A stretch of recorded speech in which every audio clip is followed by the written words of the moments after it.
Bagaimana kita bisa bertahan sedangkan hijrah adalah ujian. Hijrah adalah pengorbanan. Hijrah pengusiran. Hijrah rasa sakit. Hijrah kita harus pertaruhkan semuanya. Hadirin yang dirahmati oleh Allah Subhanahu wa taala. Gimana kita bisa bertahan ketika melihat realita hijrah seperti itu?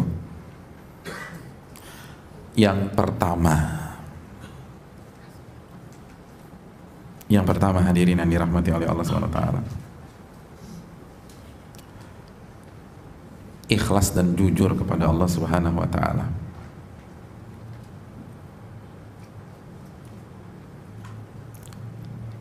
Yang kita cari hanya Allah. Allah berfirman tentang orang-orang yang hijrah dalam surat Al-Baqarah ayat 218. Innal ladzina amanu wal ladzina hajaru wajahadu fi sabilillah ulaika yarjuna rahmatallah wallahu ghafurur rahim. Sesungguhnya orang-orang yang beriman dan orang-orang yang berhijrah dan orang-orang yang berjihad di jalan Allah Subhanahu wa taala, apa yang ada dalam hati mereka? Ulaika yarjuna rahmatallah. Mereka adalah orang-orang yang hanya mengharapkan rahmat Allah. Mereka tidak mengharapkan pujian.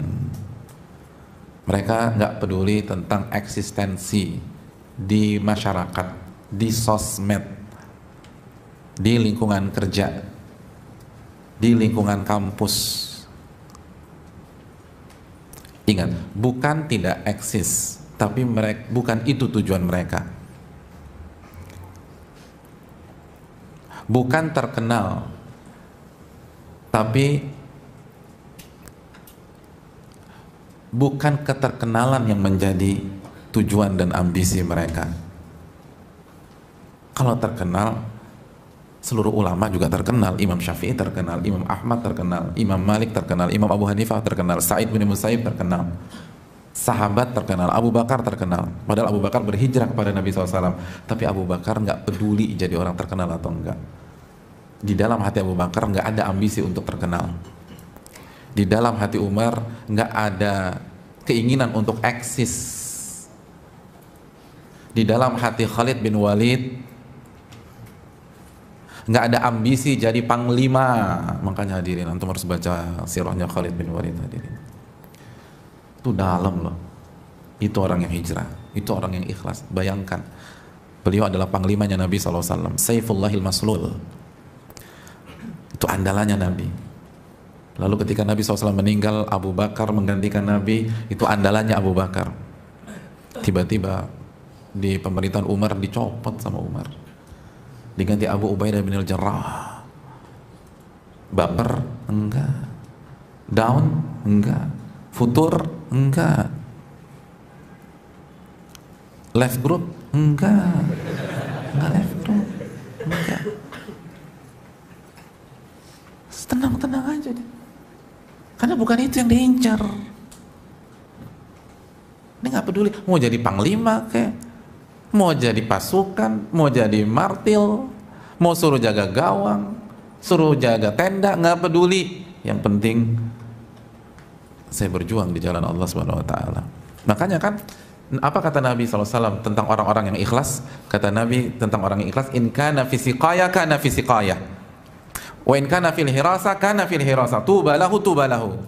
Maka kata Nabi SAW, orang yang ikhlas itu kalau ditempatkan untuk nimba-nimba dan nuang-nuang air, semangat tuh nimba-nimba sama nuang air, semangat deh. Tiba-tiba dipindahkan untuk jaga perbatasan atau jaga pasukan atau jaga malam ngeronda, semangat tuh dia nggak peduli mau taruh garda depan, belakang, tengah, samping, mau dicadangkan, nggak peduli. Kenapa? Karena yang penting rahmat Allah. Ini Allah merahmati saya nggak kalau saya nerimo disuruh tuang-tuang air? Iya, ya udah saya tuang-tuang air aja. Kamu jadi tukang parkir. Kira-kira kalau saya jadi tukang parkir, Allah sayang dan merahmati saya nggak? Oh iya, wah yaudah saya jadi tukang parkir nih. Ustadz ini saya mau hijrah nih, tapi gaji saya 70 juta. Tapi jelas nih haram, ngedolimin orang. Kalau saya keluar, tiba-tiba di bawah UMR, kira-kira Allah sayang sama saya nggak? Insya Allah sayang. Ah udah, itu aja deh. Itu Allah sayang. Gitu aja. Itu orang yang hijrah. Bukan bisa eksis nggak ya? Berarti udah nggak bisa ke Orchard lagi dong. Nggak bisa jalan-jalan ke Kuala Lumpur. Ya aduh, itu mau hijrah, nggak bisa. Itu traveling bukan hijrah. Hijrah itu udah nggak mikir. Sahabat hijrah dari Mekah Madinah nggak mikir udah. Dikorbanin semuanya. Abdurrahman bin Auf mulai dari nol udah, nol. Kayak pom bensin Pertamina mulai dari nol ya Pak, nol, nggak ada apa-apa. Dullani ala suq, tolong kasih saya jalan menuju pasar. Saya mau berjuang lagi dari nol. Itu mereka nggak mikir gimana ya petanya di sana, mappingnya, kira-kira marketnya di sana gimana. Dia nggak mikir. Nah Allah suruh hijrah, itu kan. Jadi jujur nggak kita kalau hijrah? Yang kita incer tuh rahmat Allah, bukan gimana-gimana. Jadi masalah banyak, bukan itu. Makanya kan Allah katakan, kalau kami perintahkan mereka untuk menumpahkan darah mereka atau mencabut nyawa mereka dan keluar dari rumah mereka, nggak ada yang berani melakukan itu kecuali segelintir dari mereka. Kenapa? Karena orientasinya rahmat Allah. Pertanyaannya, ini Allah sayang nggak sama saya kalau saya begini? Iya, ya udah eksekusi aja. Ya abadi fa'al ma tu'mar, wahai ayahku, lakukan apa yang Allah perintahkan. Yang penting Allah sayang. Ini hijrahnya begini. Bukan langsung ngincer akhwat yang kira-kira hijabnya syar'i, terus cantik, hafal 3 juz, bisa bahasa Arab, ngerti sorof, tahu maf'ul fa'il, maf'ul mutlak. Enggak, itu mah bukan hijrah. Dia nggak peduli apa yang Allah persiapkan, karena dia yakin Allah nggak mungkin mengingkari janjinya. Yang penting saya, bukan apa yang akan saya dapatkan di sana. Oleh karena itu ini yang perlu kita terapkan, hadirin. Jujur nggak kita? Makanya kan ketika ketika Allah dan Nabi-Nya menekankan masalah ikhlas, yang jadi sampel apa? Ibadah apa yang jadi sampel keikhlasan? Dalam hadis Bukhari Muslim, dalam hadis Umar bin Khattab radhiyallahu ta'ala, hijrah yang jadi sampel. Innamal a'malu binniyat, sesungguhnya amal itu tergantung niatnya. Wa innamal likulli imri'in ma nawa, dan setiap orang akan diganjar sesuai dengan niatnya. Faman kanat hijratuhu ilallahi wa rasulih fahijratuhu ilallahi wa rasulih. Barang siapa yang hijrahnya karena Allah dan Rasulnya, dia akan mendapatkan Allah dan Rasulnya. Wa man kanat hijratuhu lidunya yusibuha. Barang siapa yang ingin berhijrah untuk cari dunia yang ingin dia gapai, aw imra'atin yankihuha, atau wanita yang ingin dia nikahi, fahijratuhu ila ma hajara ilaihi, maka itulah yang akan dia dapatkan dari hijrahnya. Kenapa Allah kasih sampel hijrah? Padahal amalan banyak, ada sholat, ada puasa, ada zikir, ada jihad. Hijrah yang Nabi jadikan sampel. Lalu lihat sampel yang jeleknya apa? Cari dunia, kata Nabi. Terus perempuan atau pasangan, karena banyak. Wa ma yantiqu 'anil hawa in huwa illa wahyun yuha. Nabi nggak bicara dengan hawa nafsu, namun wahyu yang Allah berikan kepada beliau. Surat An-Najm ayat 3 dan 4. Sampel yang Nabi sampaikan bukan yang ada di kepala beliau secara spontanitas, enggak. Kalau Ustadz mungkin iya, kita nyari apa ya contohnya ya buat jamaah ya, secara spontan, oh ini kayaknya bagus. Nabi itu wahyu, wahyu. Dan Allah katakan, barang siapa yang hijrahnya untuk dunia itu cuman kesannya aja, semua tentang dunia. Atau perempuan, atau ikhwan kalau akhwat, dia cari pasangan, itu yang diincar ke kajian demi kajian demi kajian. Itu yang perlu kita camkan. Orang-orang yang berhijrah yang dia incar rahmat Allah. Makanya ini poinnya, ketika orang yang berhijrah mencari rahmat Allah, seberat apapun ujiannya, mau diusir, mau dikeluarkan, mau dibully, mau disingkirin dari keluarga besar, dia nggak peduli, dia nggak galau, dia tidak stres, dia nggak depresi.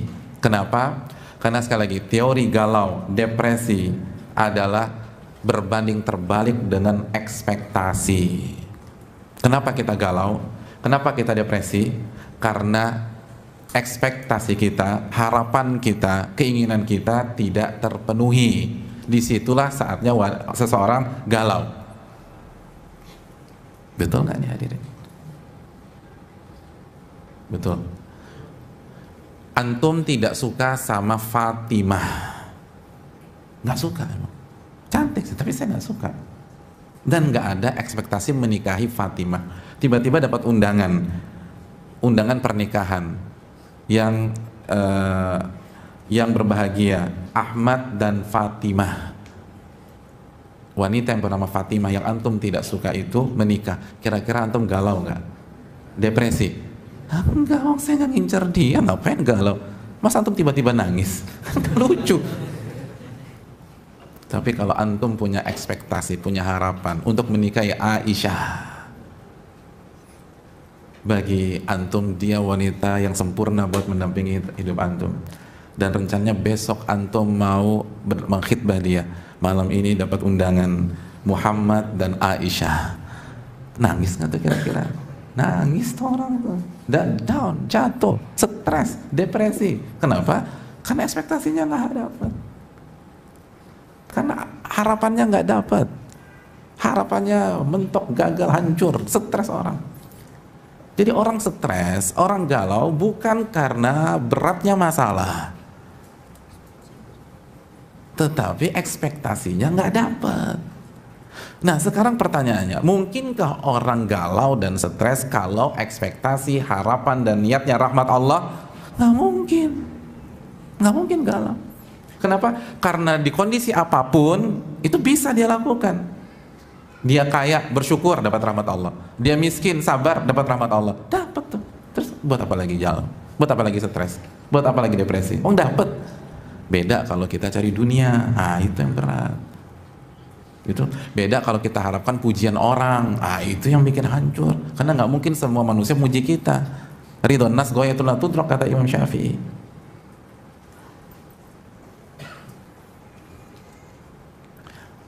Yang buat galau itu kita berharap saat kita berhijrah komunitas yang ngaji menerima kita, ternyata enggak. Lisannya baik-baik, ternyata ada yang tidak. Yang baik banyak, tapi ada yang tidak. Kebetulan dapat yang begituan, galau. Tapi kalau tujuan kita rahmat Allah, kita akan mikir, saya hijrah ketemu sama yang casingnya udah ngaji, tapi ternyata lisannya tajam, ngomongin saya dari belakang. Apa yang membuat Allah merahmati saya?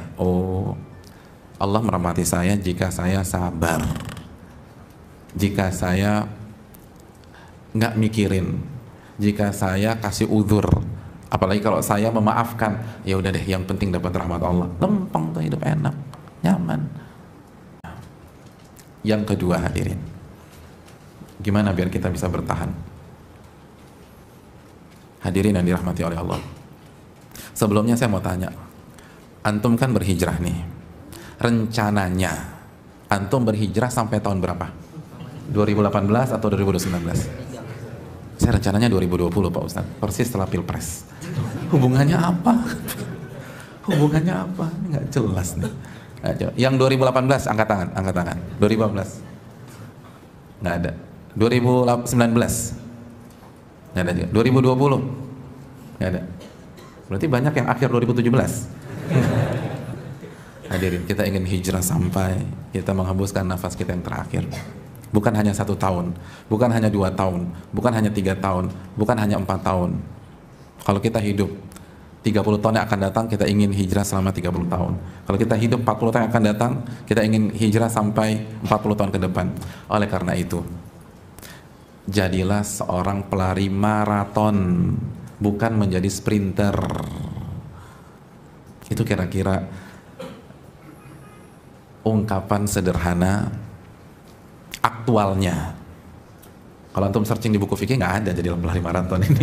Aktual aja nggak ada. Ya, jadilah pelari maraton dalam hijrah, bukan jadi sprinter. Kecuali kalau antum ingin selesai dalam jangka pendek. Kalau antum lomba cuma 100 meter, 200 meter, paling jauh 400 meter, betul. Sprint, lari sekencang-kencangnya, kan 100 meter. Tapi kalau antum ingin lari 50 kilo, sekali olahraga yang lagi booming di anak muda ini lari. Kalau antum ingin lari 60 kilo, antum sprint nggak?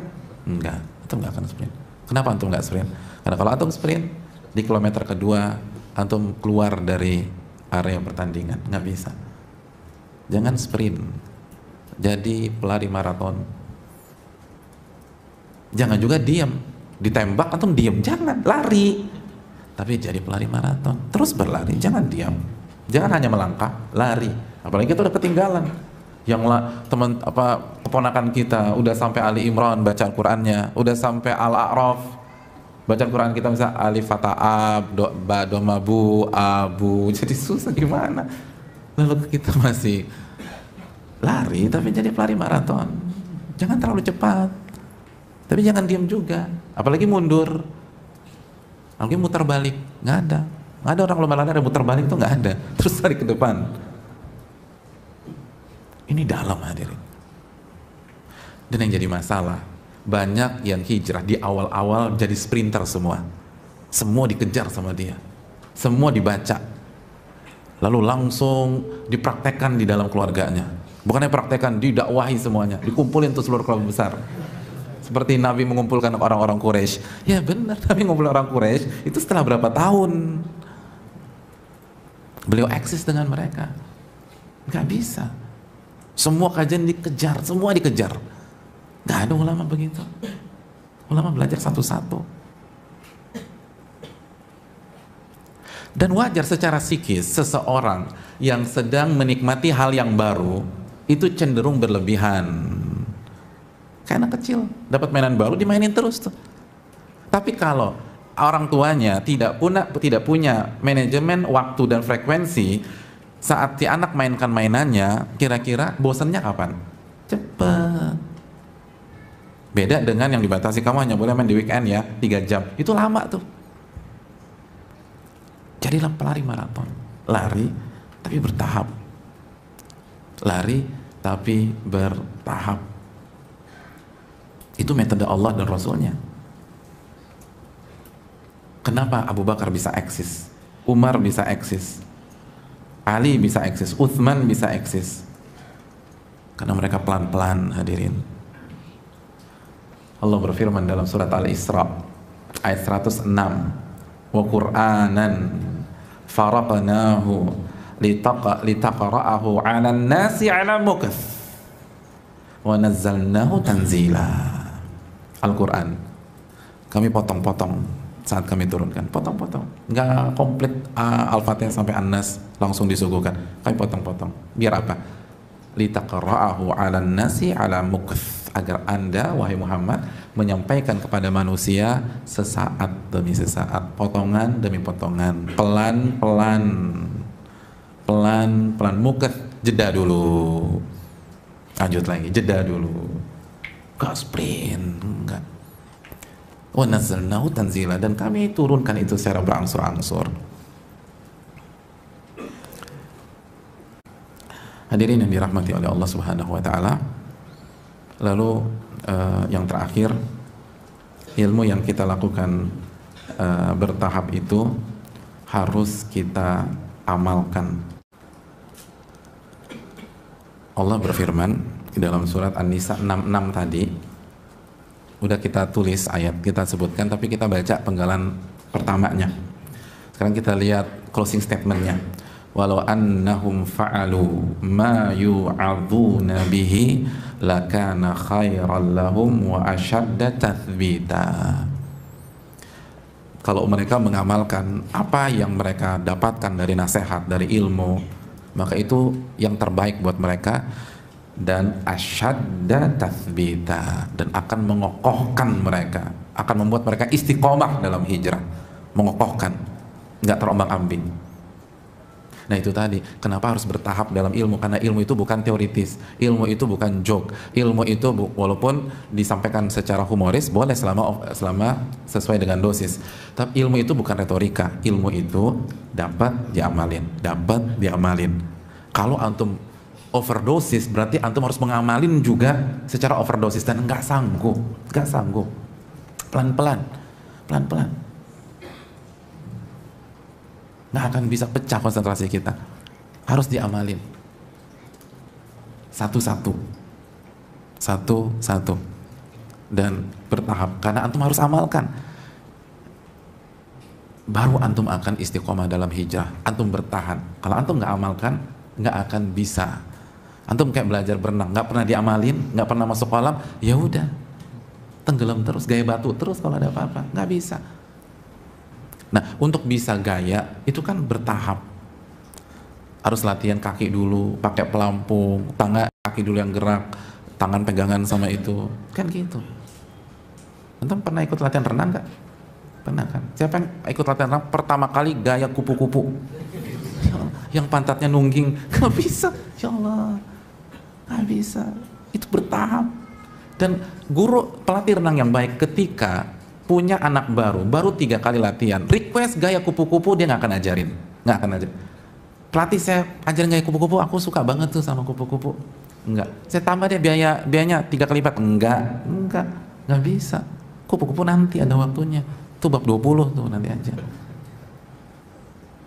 Karena kalau diajarin nggak bisa diamalin. Coba diajarin nih gaya kupu-kupu. Saya ajarkan gaya kupu-kupu, langsung dicemplungin di kolam 3 meter. Udah ditalkin aja tuh mati. Belum. Nggak bisa. Nggak bisa diajarin juga nggak bisa diamalin. Nggak bisa, percuma. Ngapain diajarin? Nggak bisa diamalin. Padahal untuk bisa sukses harus diamalin. Baru asyad dan tathbita diamalin tuh. Belajar diamalin baru